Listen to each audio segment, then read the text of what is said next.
time once again to slip into your camo, grab your bow, and join us out in the field for another episode of the Up North Journal, presented by PSE Archery.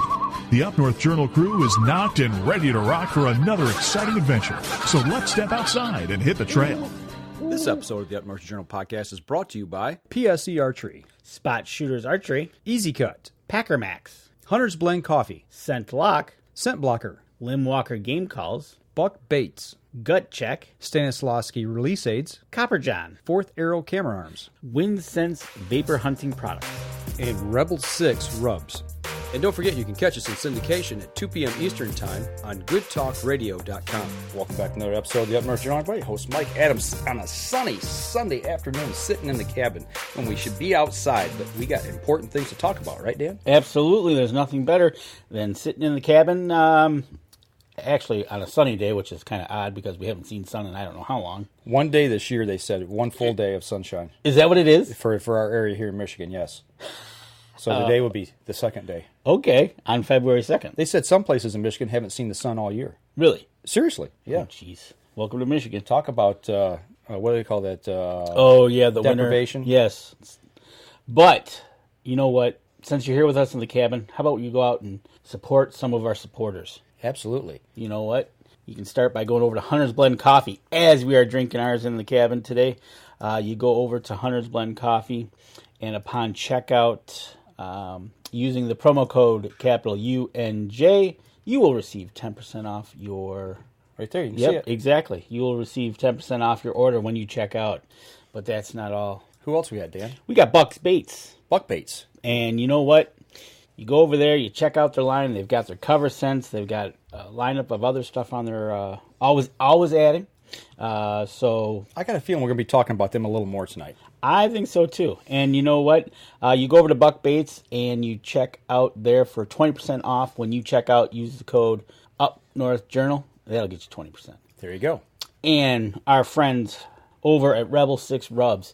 You know what? A beautiful day like today would be great to be grilling. It would be. Yep. And you can go over to Rebel 6 Rubs.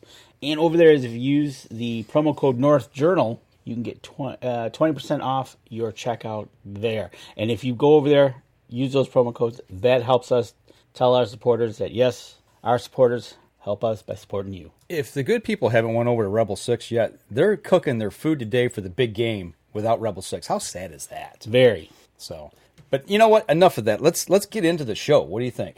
I think we need to get into the show because it's going to be an interesting talk because we're talking elk. We are talking elk. To start with, yes. We have got Jennifer Drake, a fellow pro staffer from Buck Baits, from Drake's Guiding Services up in northern Michigan. How you doing, Jen?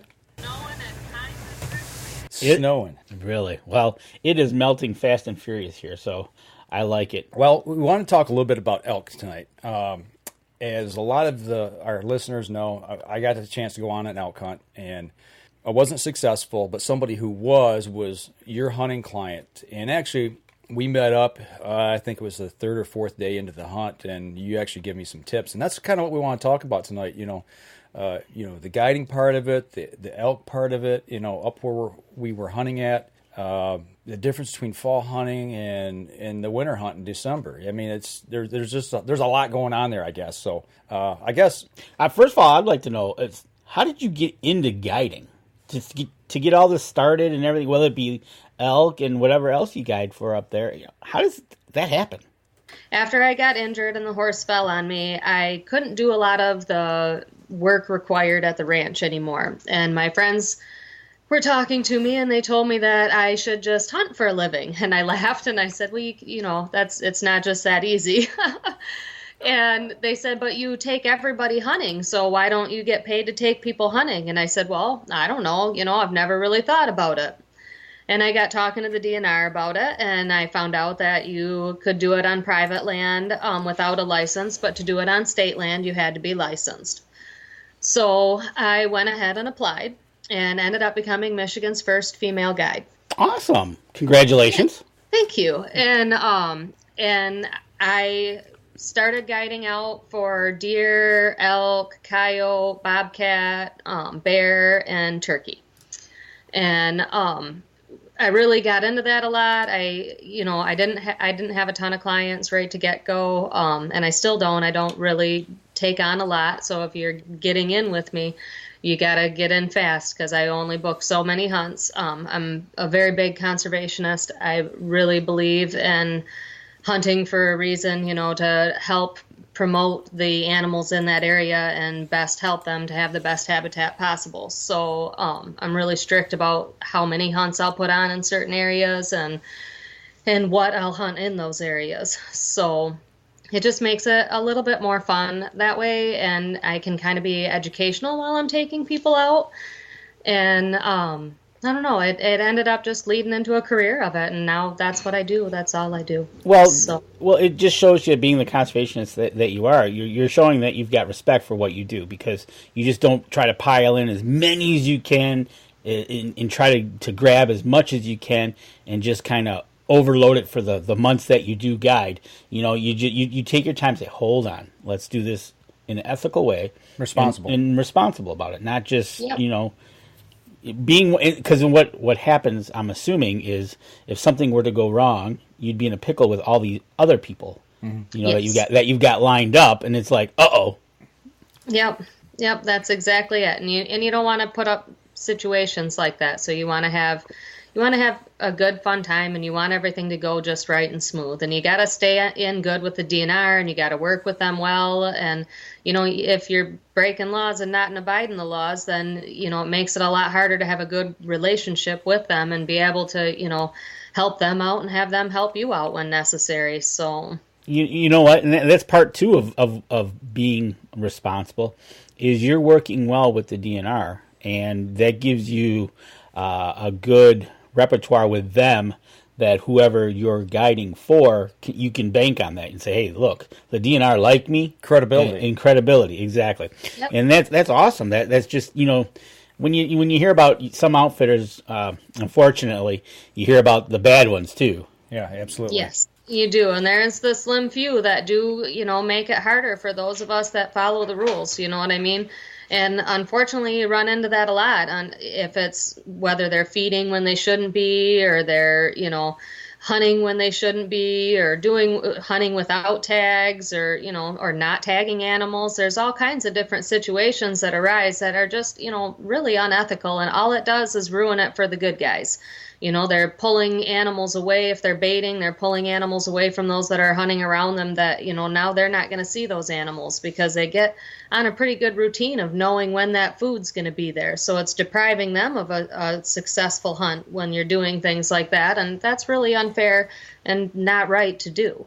So, and the same with when you're tagging or not tagging animals, rather, when they should be, then you're taking away animals that could have been for somebody else that wanted to do it the right way. Well, before the show started, you and I were talking earlier. You told me something I didn't know. And, every year we have new game laws, or people, or the NRC and DNR want to, test the waters and see what people think about them. And you had told me that they're contemplating right now about implementing new laws for guides here in Michigan, which I didn't know. Can you talk about that a little bit? Well, from what I understand is they're looking to make it a little bit more regulated and have a little bit more rules for us, and changing some of the rules, rewording them, so to speak. And also incorporating that they want us to have a kind of insurance. Mm-hmm. And at a certain rate is what they want it to be. So, it kind of, if it does go through, and, I understand some of it, but it is going to ruin it for the little guys like me, because we're not going to be able to afford a $500,000 insurance policy for a year of insurance when, we don't make enough money with enough hunts for that. You know what I mean? So it just takes away from us, and they're doing that and implementing those rules because of all of these people that are guiding and not following the rules. And they just want to regulate things a little bit more to be more cautious, so we're not having things like these elk being violated and baiting unnecessarily or illegally, like over baiting or whatever, or baiting in general at all right now because it's illegal, even if that does lift for next year. Yeah, the thing that gets me about it is I worry about it being a slippery slope if they do put these laws in place. Well, guides are first. What's next? The hunters. And right. Are we going to make hunters have insurance policies to go out on state land or even on somebody else's private land? I mean, it's a real slippery slope to start sliding down. Exactly. And if you have liability papers drawn up, and go and get yourself a lawyer, have a lawyer draw them up the right way. That's what I did. And you have it all written out right in there that, they understand the inherent risk of hunting with, a large game animal or a predator animal, and they know the risks of going into state land, and they accept those risks. And it's not necessary to have insurance then.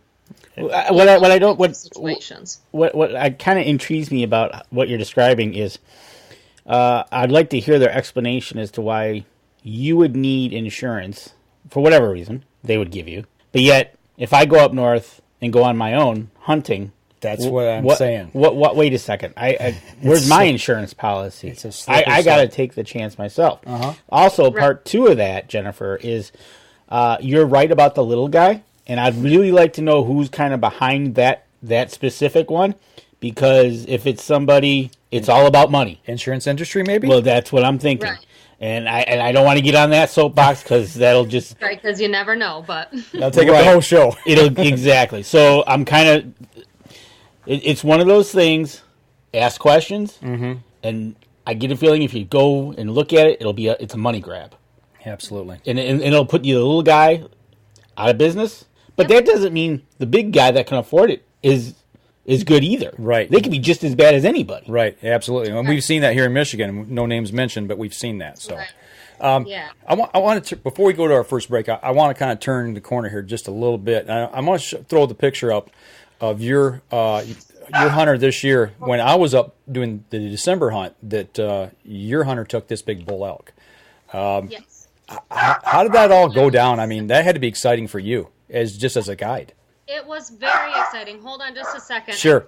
My dogs are barking. Just a moment. That's okay. But Princess. But Danny, this right here is the bull elk that This was the gentleman that you were with. I got to tag along. Yeah, you were with the hunt. Yep, that was the day after I left, or 2 days after I left. 2 days after you left, yeah. So, yeah, exactly. So this all went down, Jennifer. You took this guy in. It took you 4 days to get on to a nice bull and him to be able to take it. As a guide, what's it like when one of your customers take a bull like this? Oh, it's amazing. I live vicariously through my hunters. I honestly absolutely love watching their success and having them be successful. And, it's really important to me to try to capture those moments for them and get a lot of pictures of that and try to make it the best experience I can for them. Because, like with a bull, it's a once-in-a-lifetime hunt here in Michigan. And it is not like hunting out west. So it's a whole different experience, and it's so much more fun and just a unique, good time. You're in northern Michigan, and whether it's the early season hunt or the late season hunt, it's a lot of fun. They present their own different challenges each season, so it can go one way or another really easy. You can either be successful or you won't be, depending on where the herd is and how well you know the herd and how familiar you are with the area. That's why it's important to get a guide and to trust your guide. So sometimes with hunters, you'll run into them and they've hunted out west and they've taken elk out west many, many times, and they just think that that's how it's supposed to go. And when you get here in Michigan, it's a whole different ball game. They're not the same creatures as the elk out west. Sure, they look similar and they're in all those aspects, but in their activities and their habits and even their patterns, it's completely different. It's a different setup. There's a lot more pressure here. They're a lot more leery. They will move off a lot faster. So with this bull hunt that we did this late season this year, we went in, we were having a hard time in a different area. We had seen some animals, but we hadn't been able to make a successful kill. So we moved to another area where I have patterned this particular herd very, very well for many years, and I've followed them around. I know their exact routine. I know what they do. I had known that there was a couple of other hunters going to be there in those first couple of days, so I didn't want to go in there and step on anybody's toes or ruin their hunt, knowing that they would be in there. So I had chose to take them to a different area for the first few days. Okay. So now after they had successfully taken their tags, and they did a great job. One was a bull and one was a cow. We came in and they had taken a nice, I believe it was a 6x6 bull. It was a little smaller than the one that we ended up taking, but they hadn't seen the one that we got. He must have been on the backside of the hill or something, because they shot him in the same field, general vicinity where we were going, which I had expressed, we had all seen it working at that ranch, that's where they're at, So we went in there, and it was nice and early, and you got to accompany us. We got there, and I believe some stuff happened, and you had to take off. And yeah, I forgot my license. Go ahead and say it. I was being dumb that morning, not checking things. Go ahead. It happens. I don't want to give you a hard time about that. Give him a hard time. Go ahead. It's a learning lesson for everybody. Check your pack. And luckily, I checked mine before I went out, but I was at the parking area when I did it. See, and that's one of the first things that I always ask is, do you got your tags with you? Do you got all your stuff? And then, do you want to put it in my bag for the hike out, so we make sure it's with us, no matter what. We don't want to forget nothing in the truck. So this fella, when we got there, after all of that, we had gotten out there. I hiked out, and while you guys kind of sat back and visited before everything had went down, and that was kind of when everything went down, and you figured out you missed your tag. I went down there, and I could see the herd, and they were bedded down. Some of them had already gotten up and were moving out of the field, and the bulls were all bedded down on the backside of a hill. And I knew that they were going to get up before long, so I knew I had to get back on hustle. And it was a pretty crunchy morning, so I was a little concerned about the snow and stuff. But I figured if we got in there quick enough, we would be able to get a shot as soon as opening hours. So I went back and I got everybody together, and we started walking down. And you had to leave, and you were going to come back and try to get out there with us. So we snuck our way down there and managed to sneak up on the backside of a little bit of a hill and kind of hide ourselves from them a little and be peeking over the top of it to watch them. And when they finally started getting up, then we got to pick which bull we wanted as they started to file down, because I knew that they were going to come down the field and move this certain pattern that they always do. All right, Jennifer. So as you're all peeking over this hills and everything and getting ready, your hunter needed to make a decision on which one he was going to shoot. So how about after we come back from the break, we kind of ask that question of how he decided which one to shoot. Okay. All right, we're going to step outside. We're going to take a quick break. We'll be right back after this. PSE Archery has reinvented the way you buy bows. From now on, you can make the most educated decision possible by basing your bow choice specifically on your shooting needs and goals. All you need to do is ask yourself, what kind of shooter am I? What do I want to achieve? PSE will help find the right category for you. So, what kind of shooter are you? Find out at psearchery.com.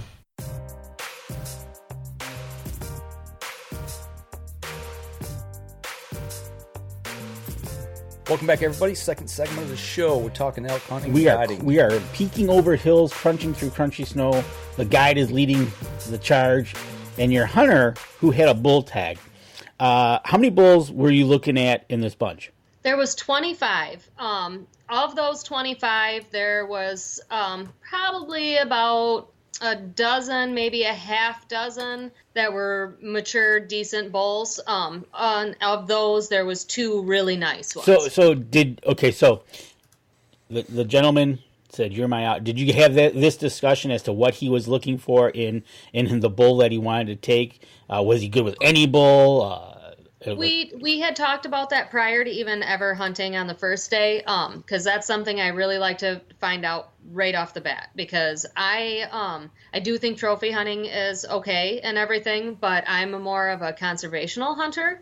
So I look at for mature and aged bull that maybe he's no longer breeding if I can find one, or something with an oddball rack that maybe you want to get those genetics out of the herd and, help that herd have a more stronger genetic line.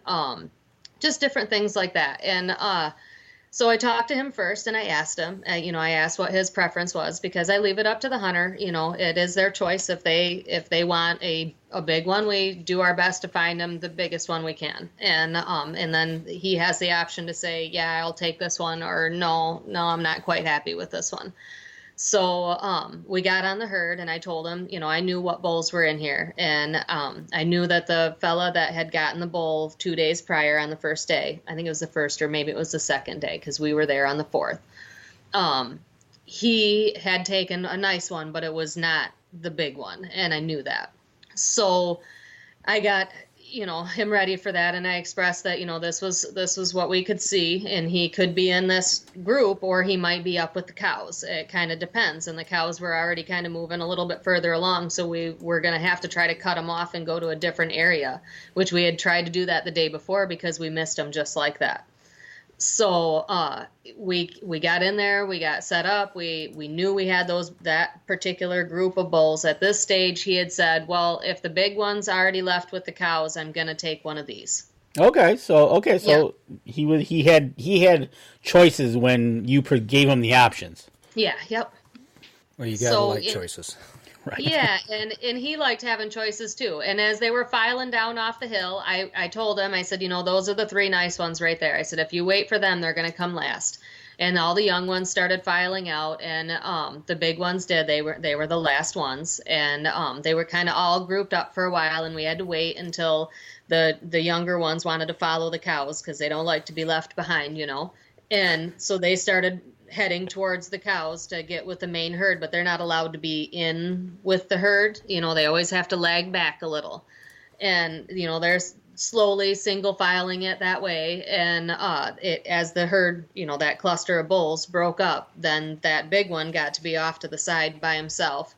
And I said, now that's the big fella right there. I said, he's got a nice wide rack. I said, that'd be the one to take. I said, you need to get yourself lined up. And he said, well, how far do you think that is? And I said, you're looking at 370 yards right now. And I said, and you're, that's a long shot. And I said, are you capable of that? And he was sighted in dead at 250. So, and he was hitting in, he said the size of a 50-cent piece. Okay. Consecutively. So he was doing good at that, so he seemed like he was real positive in himself and everything at the time. So I told him, whenever you're ready, take a nice deep breath and, gently squeeze the trigger, don't pull, and let's do this. I said, aim for center mass. That's where we want to go. I said, we're not going for anything else at this distance. It's going to be too hard of a shot. Just aim for center. So he, and above his back at that distance, obviously. So you're, compensating for range and all of that. Anyways, he hit him in the first shot. He went a little ways. He laid down and then got back up, and he shot him again. And in total, he ended up taking 4 shots because we were trying to make sure that, he wasn't just wounded and going to suffer or go someplace and be hard to find or anything like that. We wanted to make sure that it ended for him right there. And there was no other bulls in the way. They had all moved off to the side and were watching from the side. So we were able to, get a couple more shots in, and he was able to get him again. And on the final shot, I knew it was good. It was a liver shot. His back leg stretched out. That's a good indicator of a nice liver shot. And we let him wander off. I believe that you had walked up as he shot the first shot. I'm not really sure that you were at the gate somewhere in there. I stood back and watched it all unfold. I was about 400 or 500 yards from where you were all at. I walked up after he took the last shot. I watched him walk off, actually, into that secondary opening, and that's when you went out to check out where you had the first shot at that point. Yeah, yep. So. And I found blood right on where we first shot him. I knew that then that we had gotten him and that he was going to die when I found that first bit of blood. And I followed his tracks over to the next spot, and I was looking around there. And to be honest, actually, then I started to question myself because I was like, oh no. And I didn't see any more blood where he had shot him the second time when his legs had drawn back like that. And I was like, oh, this isn't a good sign. And because and this is why I was confused. There was the other 2 kill sites there. Okay. So there was a lot of blood in the snow. Okay. Gotcha. And so it was hard to tell the difference between what was fresh blood and what was frozen looking fresh blood. Right. So I was struggling a little bit with that, just kind of following, trying to figure out where his tracks, because with 25 bulls and all of that mingling around, because after the first shot, he had mingled in with the herd again for a second, and then the herd had separated from him again, and that's when he had laid down and then got back up. And so there was a lot of tracks all over in that area that had crisscrossed, and so I had to be sure that I was on the right one without a blood trail. What I did end up finding was I saw he started urinating. Mm-hmm. And when they start urinating like that, and it's pretty much just free flowing out of them while they're walking, you got them in the liver. And it's a pretty good indicator that if you just give it some time, they're going to pass. So we decided to wait for a while and give it a little bit of time. And we gave it about 45 minutes, an hour, and just kind of started following that urine trail a little bit.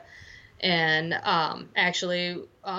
as we crossed in to where there was like a little ditch line, you could see just on the other side of the ditch, he was laying there expired. Yeah, going through a hunt like this for somebody, as you re-describe it, I'm kind of reliving the whole thing, but there's so much difference, I think, personally, and I could be totally wrong, but I've seen people that have went out west and hunted versus here in Michigan. To me, they're 2 totally separate animals, of styles of hunting. When somebody comes to you and they say, I want to retain your services, for a elk guide, do you ever talk about what to, like maybe if you guys, I've hunted out west, I know what to bring. Do you have that discussion of what to bring with you or what to expect being a Michigan hunt? I do, actually. And I try really hard to make them understand that this is very different. And it takes a few days usually of them hunting to grasp that.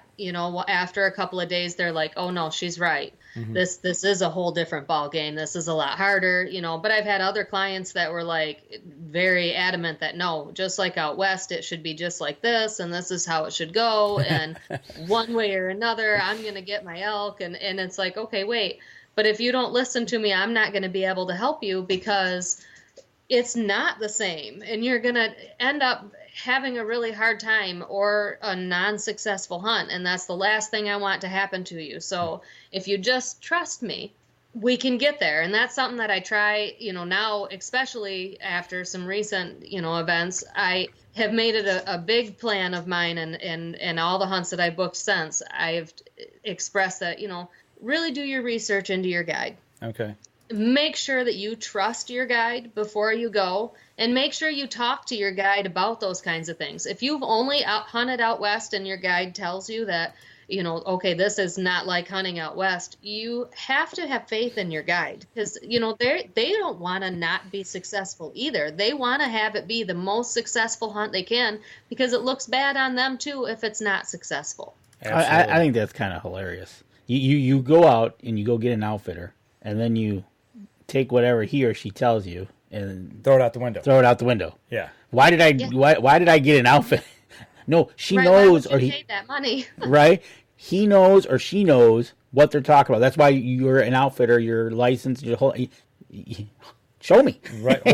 Well, after tagging along that day and observing, you give me some really good information. I just couldn't close the deal on my hunt, and we missed the mark by a couple 100 yards that last day. But everything that you told me, it was just like clockwork. It's like, yeah, I mean, it was boom, boom, boom, boom, boom. It's like we just follow instructions. And along the lines of that, instructions and trusting your guide. But you also, you keep track and scout all year long? Mm-hmm. Yes. So, okay. Right? You're there. Mm-hmm. However many days you get out in the field, Jennifer, and and know these animals. Like you said, you knew this pack and what they were going to do, when they were going to leave, how they're going to do it. So yeah, I'm gonna put my my money on you. Well, and even my guide who was along that day, after we had talked, and when we talked after that, he actually even I believe the morning before we went out to that same area. And after we left, my guy, he said, she knows her stuff. There's no doubt, she's got the information. She knows what's going on. So it's, he says, you need to listen. My guy's telling me you need to listen. So, and that's, I don't know. To me, that's why I got an outfitter. That's why you pay an outfitter. To do the homework for me, because like you said, Jennifer, they might have gone other places, but this is another state, and sure, characteristics of the animal are the same, but well, even in the area that I was hunting that was away from where y'all were at, Jennifer, it was, I don't know, 30, 40 miles maybe. I don't know exactly, but it was, we weren't having any success. We saw some, but we didn't see a lot, and everything I saw was bulls, and I had a cow tag. But, which, I guess up there in that area, the outfitters exchange information, which I think is great. Try to help each other out. You got to, and that's the only way to do it is, you have to be able to help each other out with everything. So, I mean, because everybody wants each other to be successful. We don't want to hurt each other's hunts, or you shouldn't want to anyways. The more ethical way to be is to help each other out, help everybody be successful. We want the herd to be contained the way it should be so that we can have good numbers for hunting, and it's the best management for them, and there's a reason why they pick the numbers that they do. Princess, enough. Right, yeah, she's talking to you, Danny. Thanks. I'm sorry, I couldn't resist. I knew it. It's my squirrel dog. She's a little annoying sometimes. And everybody at home that's watching right now is laughing. Right, You're going to start calling you Princess. No, I'm not going to be Princess. I'm sorry, I lost total track now. But you're right, Jennifer. You need to help each other out, because you got to help the DNR all together collectively, or else if this goes awry in any way, shape, or form, you guys are all going to be out of a job, and it's not going to be good. Yeah. That's exactly it. Yep. Well, go ahead. I'm sorry. Oh, I was going to say, and honestly, it's the best for the herd as well. You know what I mean? Everybody, we want to have the elk here. They're a beautiful animal. They're a majestic creature. They're not, a bad animal. They're not going to harm a lot of stuff. I mean, they may do some crop problems and stuff here and there, but if we manage them properly, then that can be solved. You know what I mean? All of the farms and stuff, if you're having problems with elk, people would love to come there and hunt them if you would give them permission. And if you vet the guides that you allow on your property, you can make sure that your property is going to be treated with the utmost respect. I think that's a great thing that what you just said, Jennifer, is if the so said farmer would allow the outfitter and talk with the outfitter and gain their trust, and put it on you as well, that you're going to bring the hunter onto the property, but you're going to treat the property with respect. You have to. I think so. And that's been a big thing amongst cooperatives now, that like the deer co-ops that we've got in Michigan. I've been to a couple rendezvous, and that's been the big talk right now is how do we get farmers who are having these crop damage problems, whether it be deer or elk, and getting the hunters together. And like you were talking, I equate this to the guides even talking and sharing information is kind of like a deer co-op, where you got private landowners, neighbors that are sharing information to better the whole herd. So are the guides with the elk, but also working with the farmers. I mean, I think that's a huge thing that I think a lot of us really miss, and that's something we need to really work on. I think as far as working with our farmers. Yes. So. I tell you what, we're bumping up against another break here. When we come back, I'd like to talk a little bit about the difference between hunting them in the fall and hunting them in December, if we could go that direction a little bit. Yeah. Okay, we're going to step outside. We're going to take our next break. We'll be right back after this. PSE Archery has always dominated the speed category. Now, the most revolutionary cam system ever to hit the market has perfected the shooting experience. Introducing PSE's Evolve Cam System, featuring extremely high let-off capabilities and the smoothest draw cycle in history.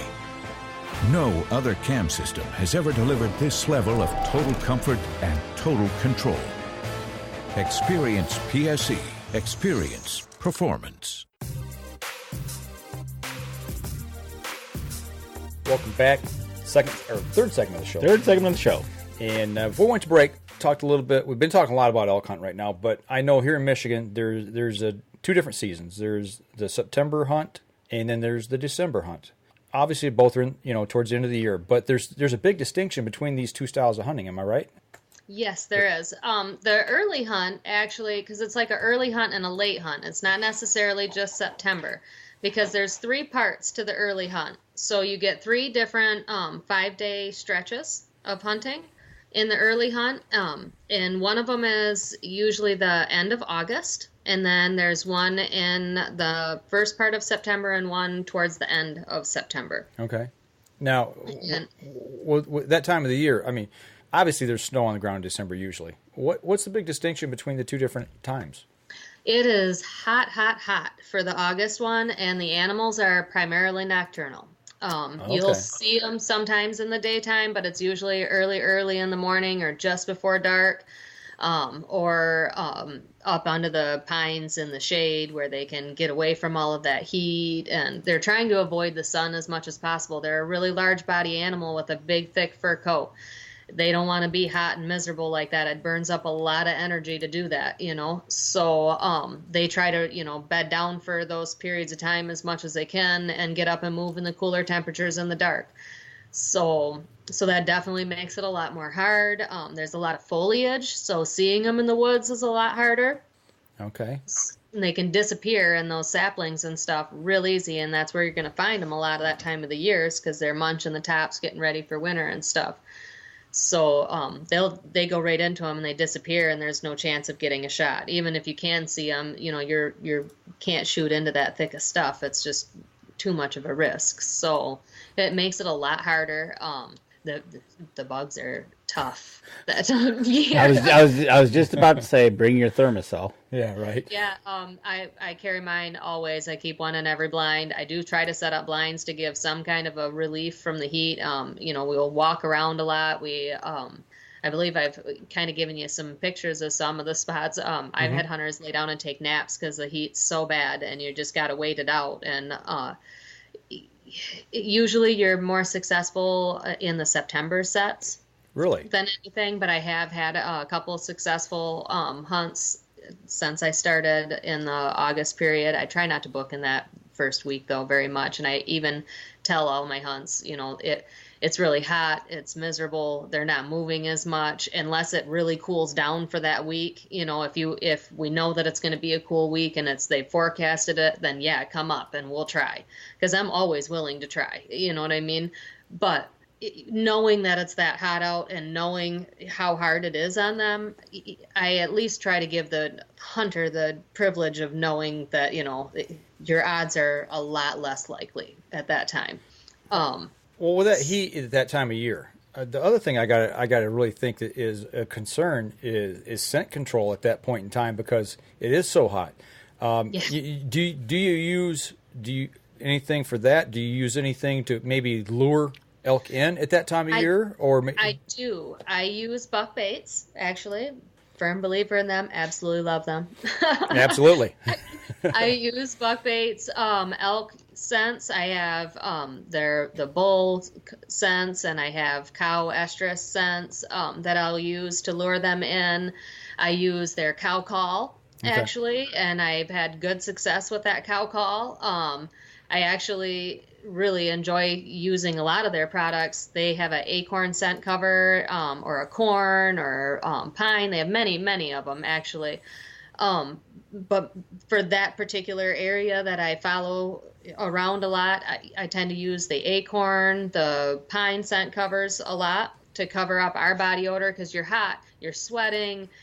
You want to be geared in the right kind of gear so that you're got the right kind of scent wicking layers, so it's keeping your sweat away and blocking your scent in, locking it in as best as possible, but cool at that as well. You're going to want to match the foliage, because you don't really want to be standing out, because honestly, it's not like hunting out west. It is not. They are a lot more spooky here, and if they see you, they're more likely not to come in. than if they don't, and you can blend in with your surroundings and get that scent covered. So, and I try really hard to be a stickler with all of it. I make everybody spray down with my stuff. You know, sure, you probably have your own products that you'd like to use, but I'd rather you use mine because that's what I know I'm successful with, right. And I would not want to use anything else. Well, so something you just said along the way there, and I'm just gonna go ahead and say it. You said taking that scent and you're locking it in and blocking it. I want to congratulate you on getting on Scent Block or Scent Lock team. That's something that we're a part of and you're a part of now. So welcome to the team. When you said that, I knew where you were going with that, but I just want to throw that out there. and a nice gear bag you've got there behind you as well. I like that. It's my favorite. So in August you're going to be wearing your bathing suit, right. and in December you're going to be wearing every clothes possible known to man. Right. It depends. I mean, there are days that it can be not that bad, and then there are days where it's freezing, sub-zero temperatures, and you could have any in between it as Michigan. So, I mean, I've had to go either way. I've had December hunts where there wasn't even snow on the ground. And I've had December hunts where it was well over knee deep. And we had a December hunt this year one day when it was 9 below. Yes, and it was very, very cold, and it was a very hard sit. And sitting out in the open on those hunts is very hard. You have to be prepared for that. You got to get yourself ready. You need, to be in shape, at least some, because hunting for elk, the likeliness of having to hike is pretty high. You just mentioned something. You got to be in shape. Everybody's going to get tired of me talking about this, but Danny and I, we've been on this kick of getting in shape for these hunts and really working at it. Do you do anything to stay in shape, or does your daily activities keep you going when it comes hunting season? I have a farm. That's your workout. That's my workout. Actually, no, I hike a lot. I'm a very energetic person, so I do hike as much as I can. I have to stop and take breaks. I have a heart issue, so I do take breaks a lot. So I try to, understand a lot of my clients are out of shape. Like yeah. Well, they're out of they're shape. Just elderly. They're old and out of shape. What it usually is. And that. But they're generally the elderly, and because I cater to a lot of veterans and first responders, actually. Nice. So, and I think that it's important for them, and I let them know ahead of time, you have to tell me what kind of shape you're in. Like, can you hike or can you not? Because that will determine on where I'm taking you to hunt. Okay. So once again, options as well. That I always follow where the herds are going. Gotcha. Yeah, because I want to make sure that, I have places set up that I can take somebody that maybe can only hike in 100 yards or 200 yards, and that's as far as they're going to get. Right. You know what I mean? Or I have a place where I can take somebody that is, in really good shape. They're fit. They walk all the time. They've been out there hiking anyways, and they're good to go, and they can handle it. And I still, because no matter how much hiking you do on a treadmill or in the gym or, those types of places, it's not the same as hiking outside. In snow? Yes. And when you're hiking outside in the snow, it's a lot different. It tolls your body a lot harder. Carrying gear? Yep. And you usually, that pack, it might feel like it's not that much when you started out with all your snacks and your water bottles and your stuff that you think you need. But really bring the bare minimum. Do you go through somebody's pack and say, nope, you don't need that, get rid of that, get rid of this, get rid of that? Do you ever? Nope. I allow them to do what they think, and then if they start having a problem, I carry it for them. So. No excuses. No excuses. Yep. No excuses. No, you're just going. We're going. Well, like you said, you've got a job to do, and you're gonna do your job to make them successful. Yeah, and something that I've tried really hard to fix about myself is I have a habit of, because I'm so used to being in the woods by myself, I'll just trudge along, and I tend to not forget that they're with me, but I forget that they might be not able to keep up. So I have to slow myself down and pace myself at their pace. So I'll try to kind of feel out how they're walking and, what pace can they handle, and then pursue that so that I can keep them with me. Because the most important thing is when you're rocking around looking for the elk is you could walk up on them just about anywhere if you're in their territory. Well, that's it, right? If you're out there and you know they're in the area, behind any tree is possible that It they happened can do to me, I think, the second day out. Well, so the second day is when we cut their track, and wasn't that with the guy that we crossed paths with? Yeah, and they jumped up behind us. Yeah, and so that's how it goes. So you got to be prepared at any time. Well, I'll tell you what. I want to save what little bit of time we got left for the next segment. I want to get into the predator hunting because you've been doing quite a bit of that here lately, right?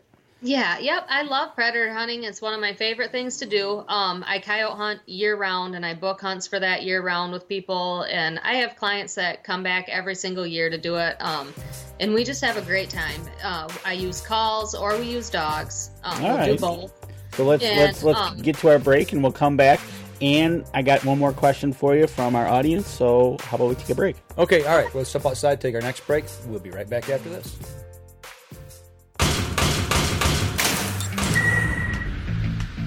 Acceleration is part of PSE's DNA. PSE pioneered the speed movement. Now they've developed the vapor category to help you find the most powerful bows on the market to fit you. High speed equates to intense power and building the momentum you need to be successful. Are you a vapor shooter? Find out at psearchery.com.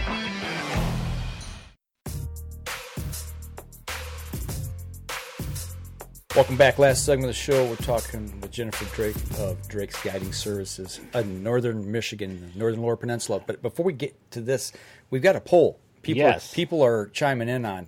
The poll today was, do you predator hunt or trap to preserve other species? 63% of the people say yes, they do. That's awesome. That is really cool. I didn't think it'd be that high. 13% said they've never have, and 25% say no, but they'd like to try sometime. Right, exactly. And I know a person that could get them involved in that if they want to. Exactly, if they want to do predator hunting. But one of the questions I have for you is, do you guide for bear as well? Yes. Yep, I do. I guide for bear. And we can do it with dogs or we do it over bait. So my uncle actually does the dogs. And they have a really good success rate, and he loves to run them. So anytime I have a client, if they want that experience and they just want to hear the hounds Berwyn in the woods and get to have that, because it is a wonderful, fun experience too. I mean, there's nothing like hearing those dogs running in the woods and knowing what they're running, and that, and following them through the woods and getting there and finding it in the tree, or, sometimes they get in holes in the ground. It kind of depends, or they'll get up underneath of a mess of trees, and it's a lot of fun. So if a client wants that kind of experience, we take them right out and get them right on that kind of stuff, and usually they have so much fun. I mean, you can't go wrong with such a great group of guys. They all are wonderful people, and they're all good-hearted, natured boys, so it's good, fun time. Well, we're talking about running dogs. I've got a video here that you sent to us of running dogs on cats, on bobcat.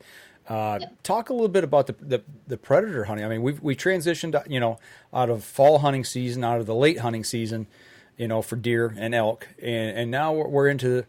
If you're not an ice fisherman, well, even if you are an ice fisherman, you're not doing it downstate. But if you're not doing it upstate, this is another great way to get out. Yes, yep, it's a lot of fun.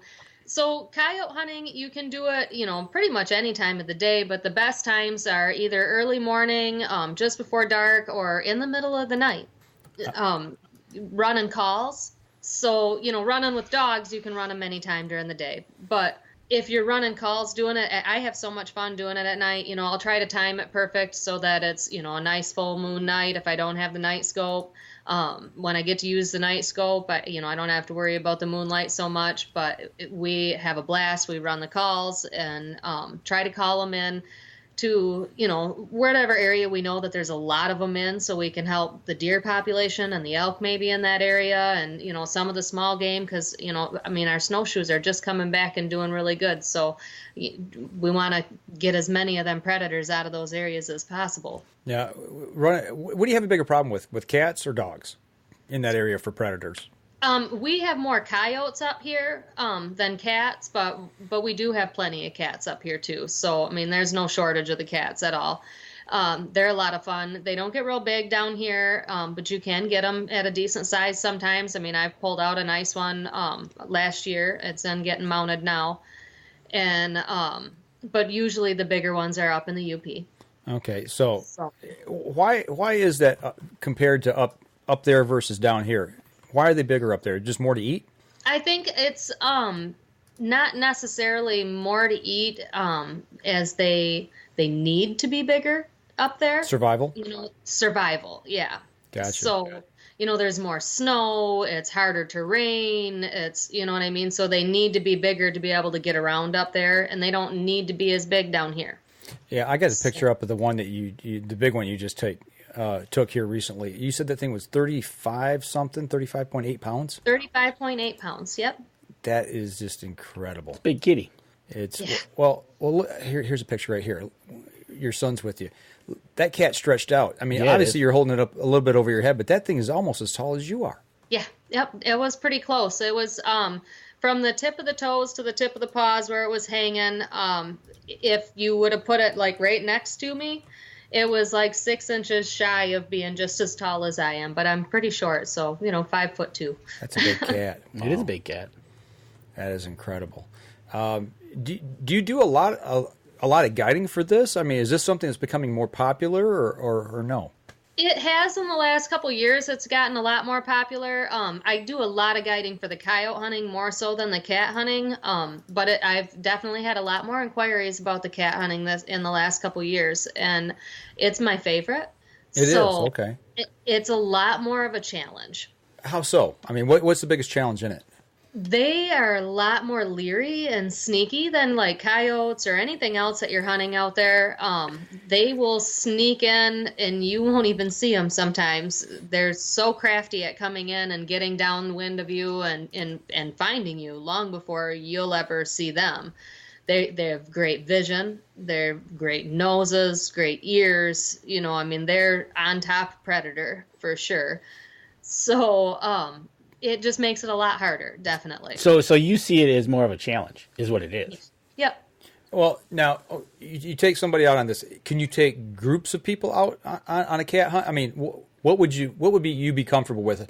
Like, maybe say Danny and I, or maybe 3 people? Where is that comfort zone for people maybe wanting to do a group style hunt for cats or for coyotes?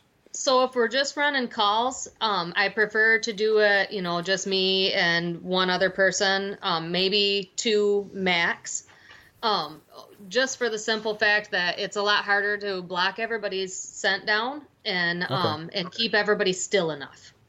Makes sense. Yeah, it does. Makes complete sense. Yeah, because a lot of the times when you're cat hunting, you're not sitting in a blind. I mean, occasionally if you've got an area where, you can leave a blind year round and it never moves and they'll eventually get used to it, then yes, you have a situation where you can sit in a blind. That usually happens only on private land hunts. But for state land, putting in a pop-up blind, that cat isn't going to come there.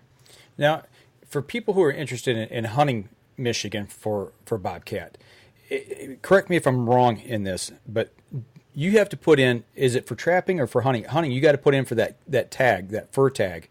Yep, you have to get a fur bearer's license, and then you have to request the bobcat tag, and there's no charge for the bobcat tag. It's just the charge for the fur bearer's license.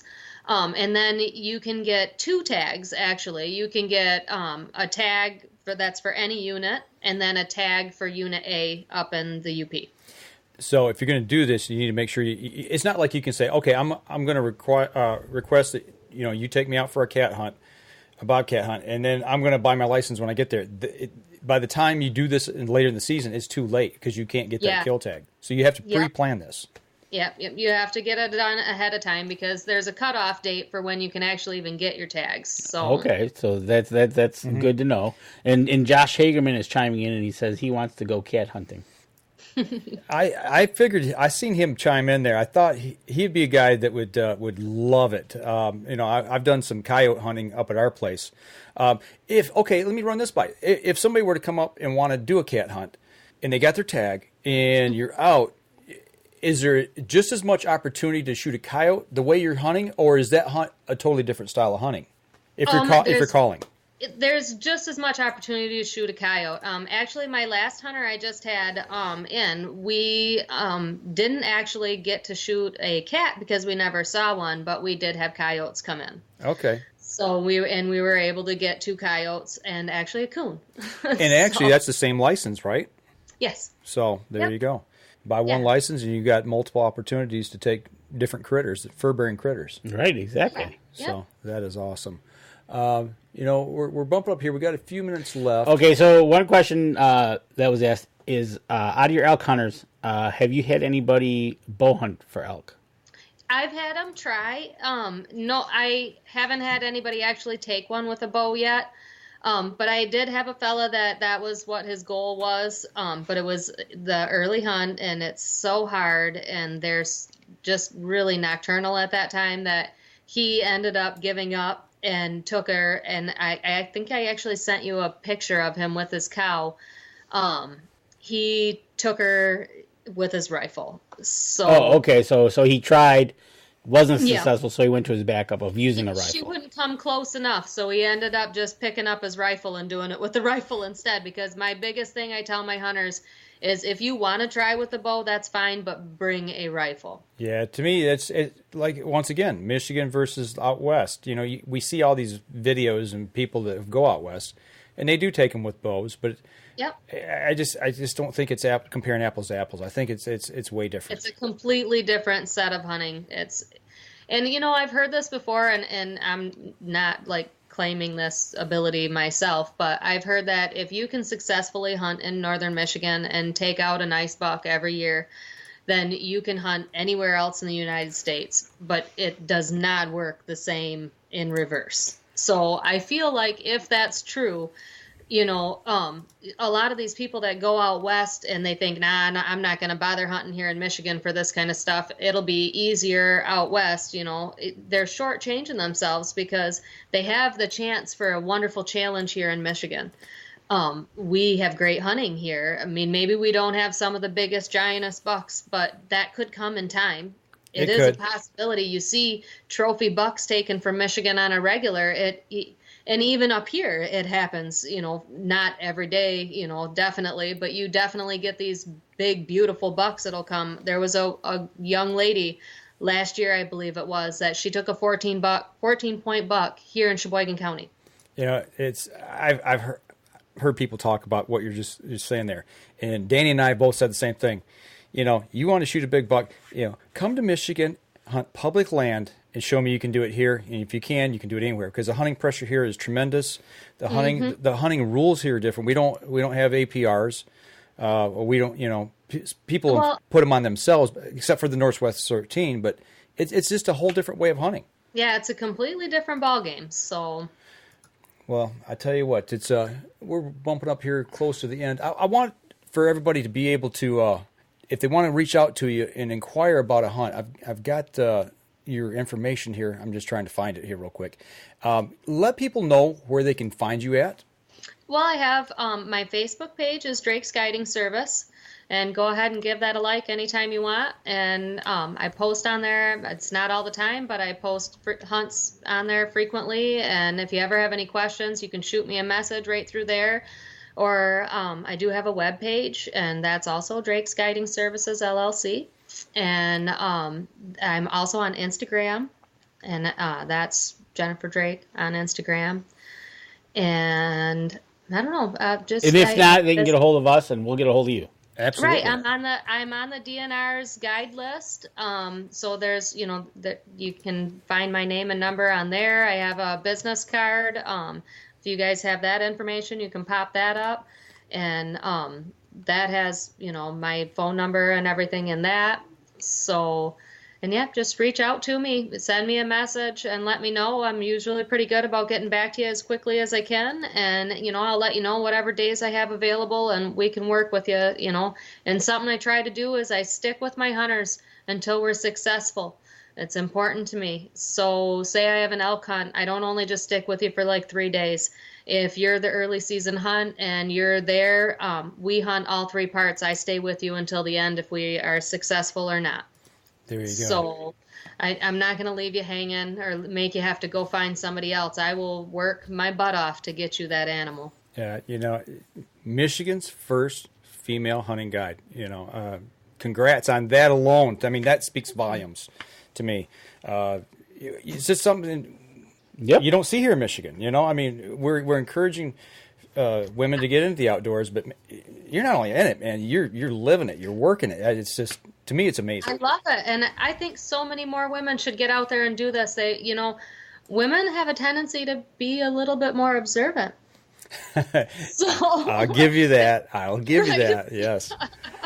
So if they go out there and, they could be really successful and have a lot of fun, and it's so good for the heart and soul to be in the woods. So absolutely. Definitely recommend it. Well, speaking of females getting into the outdoors, your daughter, you told me before the show, is going to try to take up bow hunting this year? Yes, she's very excited about it.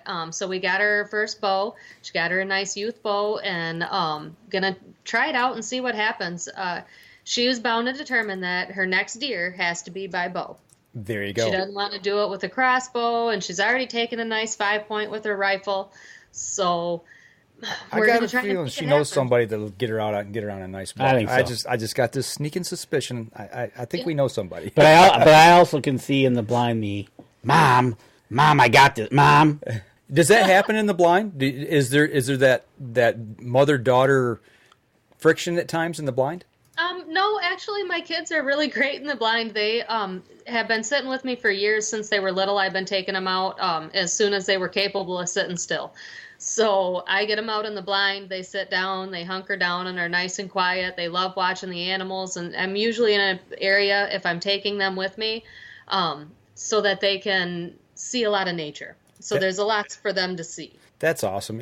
Kids, I think that's what they're missing today. There's so many kids that they're stuck on their phones all the time, or their iPad or their computer. I mean, and we love technology. I mean, we're using it to actually broadcast today, But the point is, you need that separation, that time, and to get in the outdoors. I mean, and hats off to you for taking the kids out and and working the way you do in the outdoors. It's incredible to have good people like yourself sharing it with other people. And that's the one thing I've noticed is that you share it with everybody.